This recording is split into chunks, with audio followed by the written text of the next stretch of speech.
abandono y una marginación social. Esto es debido a la falta de atención de los gobiernos a sus derechos económicos, sociales y culturales y medioambientales.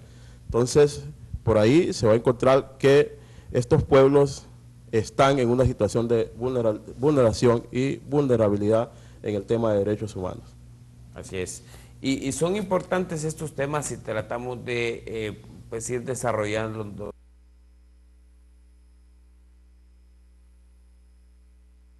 de la situación que pasa en diferentes partes y en diferentes puntos del país.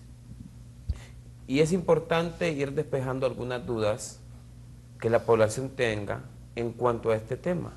Por eso también el señor don Juan Ramón Irías, director de Desarrollo Cultural y Académico, nos va a comentar acerca de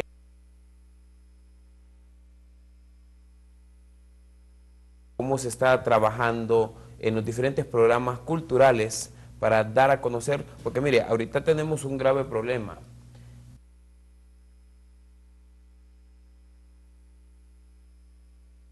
Con algunos medios de comunicación que están dedicados a atacar el gobierno con amarillismos en la televisión y en otros tipos de medios de comunicación también.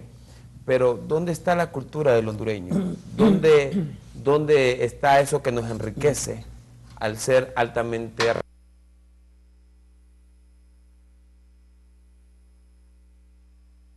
Son una de los grandes rescates que se ha hecho con la creación de la Secretaría de Pueblos Indígenas y Afrohondureños.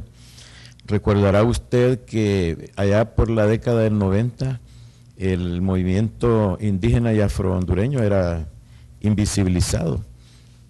Había gente, inclusive hasta gente intelectual, que decía que Honduras no tenía población indígena ni afrohondureña. Y fue en esa década que se hicieron grandes movilizaciones para la capital y los indígenas y afrohondureños se dieron a conocer que eran realmente pueblos que existían y que eran portadores de una riqueza cultural y ancestral de gran valor. Y es así como lo decía el abogado Nahum Batiz, que se crea la Secretaría en el decreto número 203/2010, y es a partir de ese momento que se empiezan a diseñar políticas de apoyo a los 9 pueblos indígenas y afrohondureños. Uno de los avances importantes que tiene que ver con nuestra Secretaría, casualmente el día de mañana se clausura lo que es el proyecto DIPA, que quiere decir Desarrollo Integral de Pueblos Indígenas, donde no menos de 26 proyectos productivos, culturales, sociales, lo llevan al seno de los 9 pueblos, pueblos indígenas y afrohondureños, y eso viene a demostrar el gran papel que tiene la Secretaría en impulsar desarrollo, en impulsar cultura.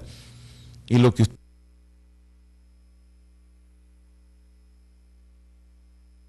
cultura nada más cuando aparecen nuestros pueblos tocando el tambor, tocando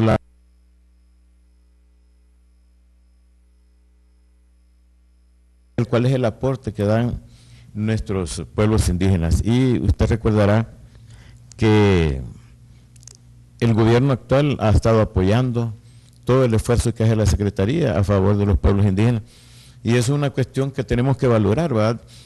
Decir, bueno, hay preocupación por parte del Estado hondureño porque se visibilice una población que representa el mejor tesoro cultural que tenemos en nuestro país.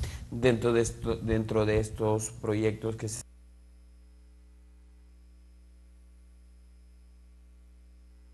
de que esto también genera desarrollo dentro de estos sectores. Por el caso tenemos el fortalecimiento al desarrollo económico del pueblo Tolupán en Yoro.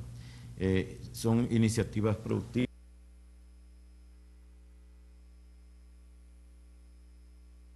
una orientación social y en el marco medicinal.